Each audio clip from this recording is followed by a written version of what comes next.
अब हम इस टॉपिक में देखेंगे कि भारतीय संविधान में जो मौलिक अधिकार हैं, ठीक है, तो उसके बारे में पढ़ेंगे।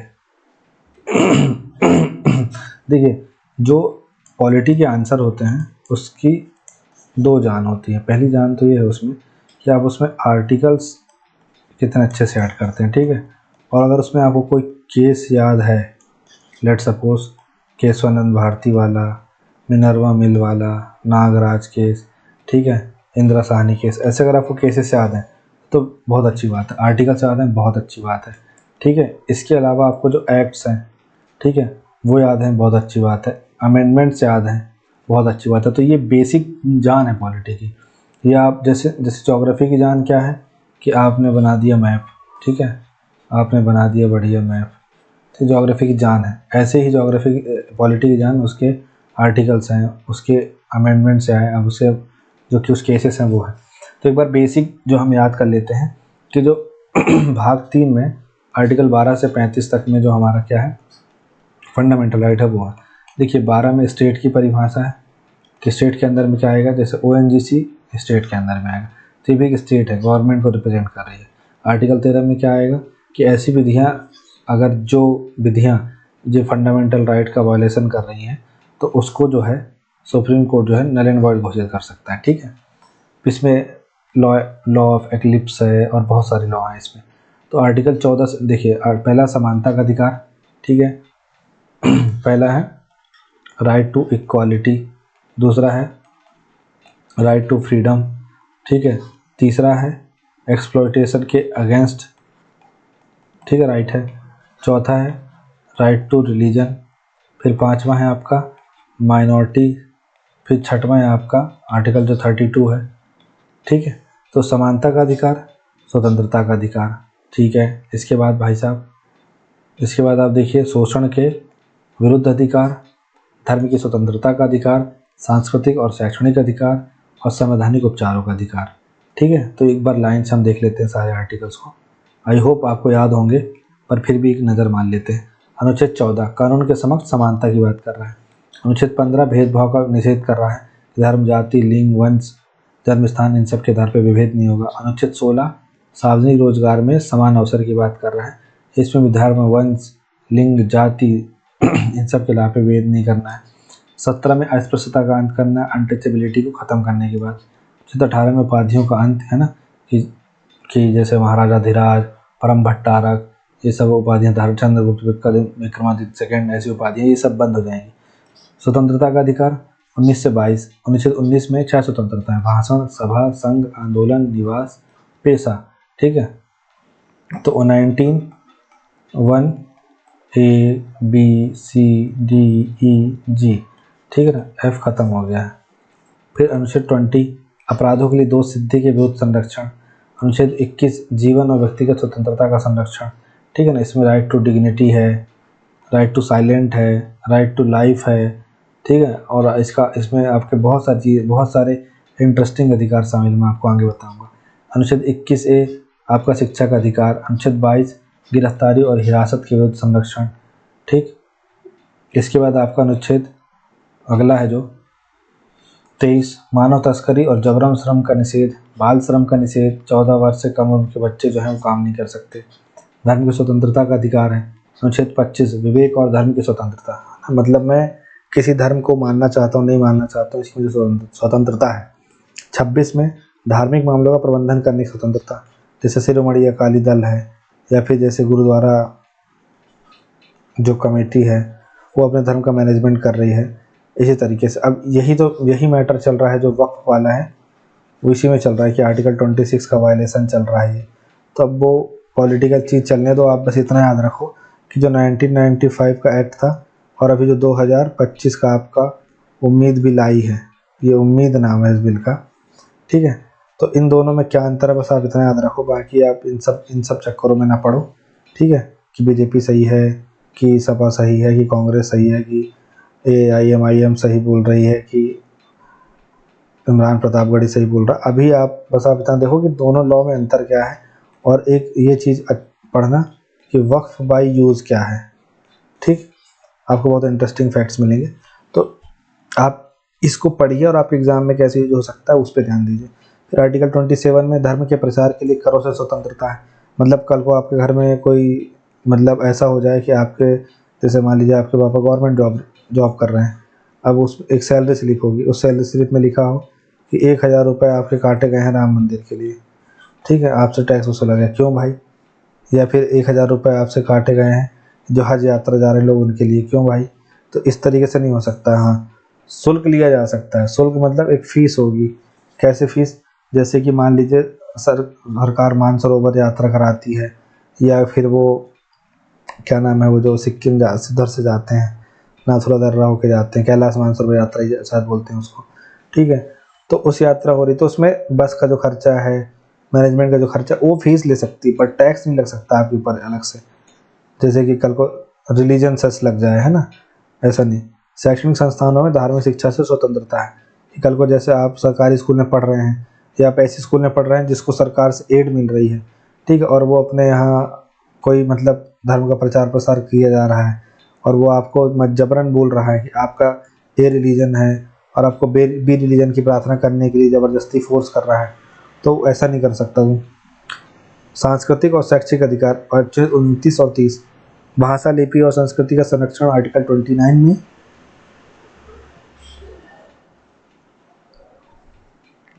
और आर्टिकल 30 में, और अल्पसंख्यकों को शैक्षणिक संस्थान स्थापित करने, उनका प्रशासन करने का अधिकार, ठीक है। फिर संवैधानिक उपचारों का अधिकार अनुच्छेद 32। अनुच्छेद 32 अधिकारों के प्रवर्तन के लिए सुप्रीम कोर्ट जाने का अधिकार है। डॉक्टर भीमराव अंबेडकर संविधान का हृदय या उसकी आत्मा कहते हैं अनुच्छेद 32 को। तो छोटे छोटे कोड्स भी याद रखा करिए कि अनुच्छेद 32 को कौन क्या बोलता है। अब देखिए, बहुत देर से सेम पेन यूज कर रहे हैं कि भारतीय संविधान के अनुच्छेद 32 को अंबेडकर जी ने क्या कहा? संविधान का हृदय और आत्मा कहा। यह नागरिकों को अपने मौलिक अधिकारों के प्रवर्तन के लिए सीधे सुप्रीम कोर्ट का दरवाजा खटखटाने का अधिकार देता है। इसमें संवैधानिक उपाय है किसी मौलिक अधिकार का उल्लंघन होने पर सुप्रीम कोर्ट जाने का अधिकार प्रदान। रिट अधिकार क्षेत्र है। मौलिक अधिकारों को लागू करने के लिए सुप्रीम कोर्ट 5 प्रकार के रिट जारी कर सकता है।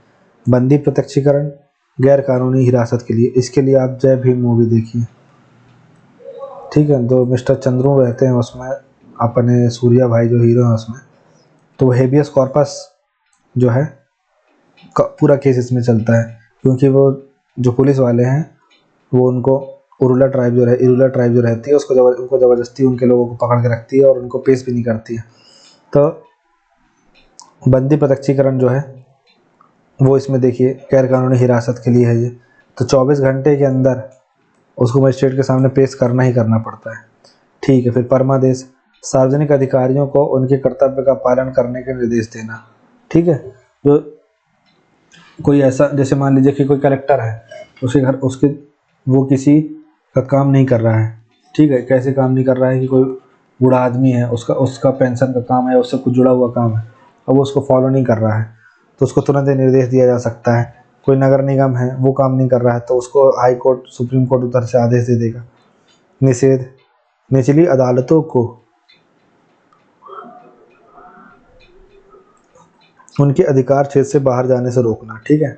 उनको ये कि भाई साहब, अगर आपके पास 7 साल की सज़ा मैक्सिमम सुना पाने की औकात है तो आप फांसी की सज़ा मुकर्रर नहीं कर सकते हैं। उत्प्रेषण, निचली अदालत द्वारा पारित गैर कानूनी आदेश को रद्द करना, ठीक है। अगर ऐसा कुछ उसने सुना दिया तो उसको रद्द कर दो। साथ ही साथ में कोई ऐसा मुकदमा जो सुनाया जाना तो क्या बाकी है वो भी वापस मंगा लो। साथ ही साथ ये न्यायिक के साथ साथ प्रशासनिक भी होती है रिट उत्प्रेषण वाली। फिर अधिकार वारंटों, किसी सार्वजनिक पद पर आसीन व्यक्ति की वैधता को चुनौती देना।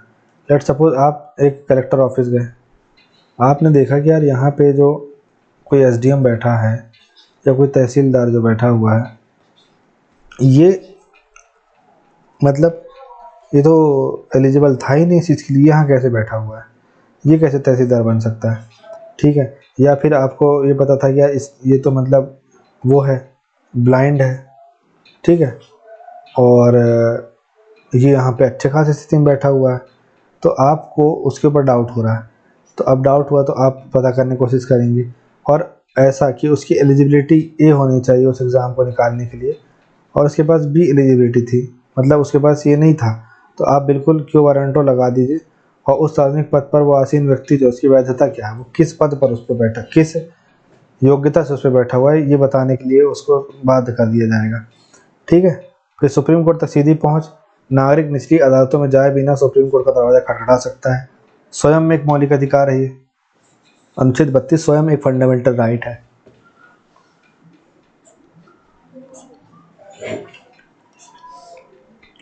साथ ही इसका उपयोग उन कानूनी अधिकारों को लागू करने के लिए नहीं किया जा सकता जो मौलिक अधिकारों का हिस्सा नहीं है। ठीक है। अब इसमें हम देखेंगे इसका महत्व क्या है। ठीक है, ये हम जानेंगे।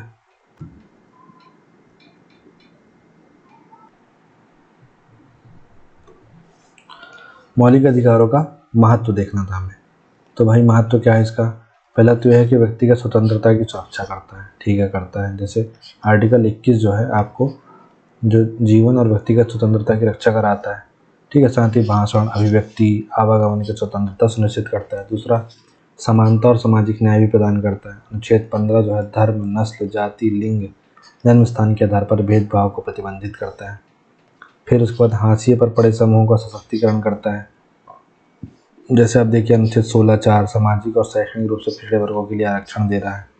साथ ही 15(4), 15(5), साथ ही 24 बाल श्रम को खत्म, 23 बेकार, इन सबको रोकता है। फिर लोकतांत्रिक मूल्यों को बढ़ावा देता है। भाषण, सभा, संघ जैसी स्वतंत्रताओं की रक्षा करके शासन में भागीदारी सुनिश्चित करता है। जैसे अनुच्छेद 19 लोकतंत्र के लिए आवश्यक 6 मौलिक स्वतंत्रताएं प्रदान करता है। और क्या महत्व है?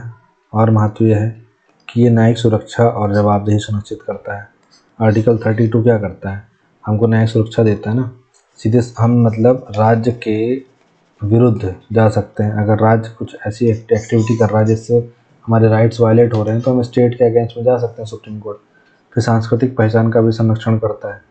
जैसे भाषा, संस्कृति, शिक्षा, अल्पसंख्यकों की, इन सबको सुरक्षित करता है। फिर शोषण से सुरक्षा करता है। मानव तस्करी, जबरन श्रम, बाल शोषण, इन सबको बैन करता है। आर्टिकल 23 मानव तस्करी और बंधुआ मजदूरी पर बैन लगाता है। फिर रिलीजियस फ्रीडम, नागरिकों को विवेक, अभ्यास और धर्म के प्रचार की स्वतंत्रता प्राप्त है। ठीक है। अनुच्छेद 25 धार्मिक स्वतंत्रता की रक्षा करता है। तो ये हमें सब तरीके की सुरक्षा दे रहा है। साथ ही और क्या दे रहा है? सरकारी शक्ति पर नियंत्रण लगा रहा है। मतलब अधिनायकवाद, राज्य की अनुवादी कार्रवाई, इन सब पे कंट्रोल कर रहा है। फिर ऐसा कोई कानून जो असंवैधानिक हो उसको रद्द भी कर देता है 13 के तहत। फिर राष्ट्रीय एकता की नींव रखता है। सभी नागरिकों को सम्मान, समानता और सुरक्षा सुनिश्चित करके एकता को बढ़ावा देता है। अनुच्छेद 17 अस्पृश्यता को समाप्त किया, सामाजिक सामंजस्य को बढ़ावा देता है। मौलिक अधिकार व्यक्तिगत गरिमा बनाए रखने, सामाजिक न्याय सुनिश्चित करने, भारत के लोकतांत्रिक ढांचे को मजबूत करने के लिए आवश्यक है। ठीक है। अब यहाँ पे लिखा है कि मौलिक अधिकार शक्ति क्यों प्रदान करते हैं। तो नागरिकों का सशक्तिकरण करने के लिए राज्य, है ना, ताकि नागरिकों का सशक्तिकरण हो, राज्य के दुरुपयोग से सुरक्षा हो, सामाजिक न्याय सुनिश्चित हो, इसलिए शक्ति प्रदान करता है। मौलिक अधिकार में संशोधन जो हुए हैं तो देख लीजिए एक बार। पहला संशोधन 1951 में भूमि सुधार कानूनों को न्यायिक समीक्षा से बचाने के लिए भूमि अनुसूचित जोड़ा गया। ये वही आपका 31 तब वो था ना, फंडामेंटल राइट के अंतर्गत आता था आपका राइट टू प्रॉपर्टी वाला, तब हुआ था। ठीक है। इसके बाद आप देखिए कि इसमें 86वां संशोधन हुआ 2002 में और 21 से जोड़ा गया। फिर 97th अमेंडमेंट हुआ 2011 में, इसमें 19(1)(c) जोड़ा गया। ठीक है। इसके बाद आप इन सबको हटा दीजिए, इन सबको किनारे करिए, आप ये दोनों याद रखिए, मोस्टली ये ज़्यादा ज़रूरी है। ठीक है। अब संवैधानिक प्रतिबंध क्यों आवश्यक है?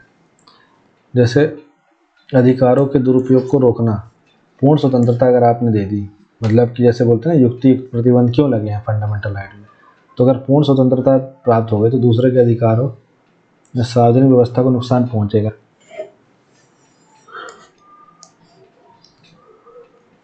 जैसे अनुच्छेद 19(2) संप्रभुता, सुरक्षा, सार्वजनिक व्यवस्था के हित में मुक्त भाषण पर उचित प्रतिबंध लगाने की अनुमति देता है। अब कल को कोई ऐसे भाषण दे जिससे भारत की जो अखंडता है वो प्रभावित हो तो उस पर तो प्रतिबंध लगाया जाएगा ना। राष्ट्रीय सुरक्षा बनाए रखना, भारत की संप्रभुता और सुरक्षा की रक्षा के लिए अधिकारों पर सीमाएं महत्वपूर्ण हैं। उदाहरण, हिंसा या विद्रोह को भड़काने वाले भाषणों को बैन किया जा सकता है। ठीक है, बैन किया जा सकता है मतलब उसका वीडियो इंटरनेट पे भी नहीं जाएगा, वो कुछ लिखेगा तो वो ट्विटर से भी हट जाएगा, इस तरीके से। सामाजिक सद्भाव को बनाए रखने के लिए, ताकि घृणा फैलाने वाले भाषण, कानून सांप्रदायिक हिंसा को प्रतिबंधित, मतलब जैसे घृणा फैलाने वाले जो भाषण होते हैं तो मतलब जैसे कुछ कानून बनाए जाते हैं जिससे उनको बैन कर दिया जाए। साथ ही व्यक्तिगत और सामूहिक हितों को संतुलित करना, जैसे कि राइट टू फ्रीडम है भाई, अब सॉरी राइट टू रिलीजन है। अब राइट टू रिलीजन में ये थोड़ी ना कि आप किसी ए धर्म वाला बी धर्म के अगेंस्ट में कुछ भी बोलेगा या कुछ भी कहेगा तो उससे भी टकराव नहीं हो, उसके लिए भी समस्या खड़ी ना हो, इसलिए भी प्रतिबंध आवश्यक है। फिर न्यायिक सुरक्षा उपाय, न्यायपालिका सुनिश्चित करती है कि प्रतिबंध उचित हो, जिससे राज्य की शक्ति का दुरुपयोग ना हो। जैसे कि आपके पास इतना बड़ी डंडी है, अब आप इस डंडी को इस अपनी परिधि के चारों ओर घुमाइए, लेकिन जहाँ जैसे कोई व्यक्ति बैठा तो उससे उसको चोट ना पहुँचे, तो अपने घेरे में रह के स्वतंत्रता का आनंद लीजिए, लेकिन दूसरे के घेरे में मत घुसिए। ऐसा है स्वतंत्रता का कॉन्सेप्ट। भारत में मौलिक अधिकारों की आलोचना। अब पहला अत्यधिक प्रतिबंध है। कोई कहता है कि फंडामेंटल राइट स्वतंत्रता की गारंटी देते हैं और 19(2), 19(6) उचित प्रतिबंधों के अधीन है।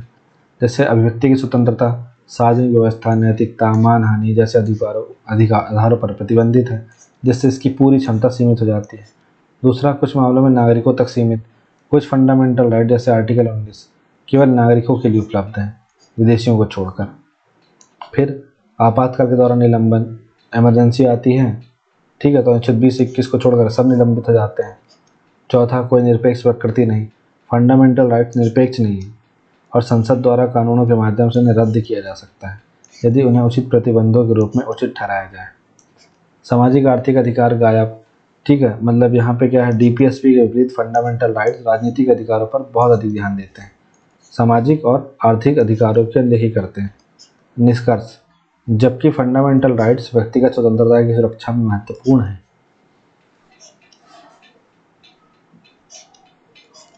उनकी प्रभावशीलता कभी कभी प्रतिबंधों, आपातकालीन प्रावधानों और सामाजिक आर्थिक सुरक्षा में अंतराल द्वारा सीमित होती है। भारत के संवैधानिक ढांचे में अधिकारों और जिम्मेदारियों के बीच संतुलन बनाना एक चुनौती बनी हुई है। तो ये है आलोचना उसके ऊपर की। अब मौलिक अधिकार और डीपीएसपी के बीच क्या अंतर है? तो पहला अंतर तो प्रकृति में, फंडामेंटल राइट न्यायोचित है, डीपीएसपी गैर न्यायोचित है। मतलब आप जा सकते हैं न्यायालय, ठीक है, पर इसके लिए आप इसके लागू होने पर ये लागू नहीं हो रहा तो न्यायालय नहीं जा सकते आप। उद्देश्य, फंडामेंटल राइट व्यक्तिगत अधिकारों की रक्षा करते हैं, डीपीएसपी सामाजिक आर्थिक कल्याण को बढ़ावा देते हैं। दायित्व का स्रोत, फंडामेंटल राइट निगेटिव दायित्व लगाते हैं, डीपीएसपी पॉजिटिव दायित्व लगाते हैं। ठीक। संवैधानिक स्थान, भाग 3 में फंडामेंटल राइट है, भाग 4 में डीपीएसपी है। प्रवर्तन, न्यायालयों के माध्यम से प्रवर्तनीय है फंडामेंटल राइट, जबकि डीपीएसपी प्रवर्तनीय नहीं है। उदाहरण, फंडामेंटल राइट के उदाहरण अनुच्छेद 19, ठीक है, डीपीएसपी का 39(b). ऐसे मतलब इसका देखिए, फंडामेंटल राइट का तो आप ले सकते हैं 12 से लेकर के 35 तक, और डीपीएसपी का 36 से 51 तक। संशोधनीयता, फंडामेंटल राइट में संशोधन करना कठिन है, डीपीएसपी तो अधिक लचीले हैं। देखिए होता ही रहता है। फोकस क्षेत्र, फंडामेंटल राइट व्यक्तिगत स्वतंत्रता पर ध्यान, डीपीएसपी सामूहिक न्याय पर ध्यान। प्रेरणा, यूएस बिल ऑफ राइट्स से फंडामेंटल राइट की और आयरिश संविधान से डीपीएसपी की। संघर्ष समाधान, कॉन्फ्लिक्ट मैनेजमेंट, दोनों में सामंजस्य की आवश्यकता होती है। मिनर्वा मिल्स मामले में संतुलन को बरकरार रखा गया। तो ये आपका फंडामेंटल राइट्स है पूरा। इसके बाद हम पढ़ेंगे डीपीएसपी। ठीक है, तो thank you so much for watching this video. Have a nice day.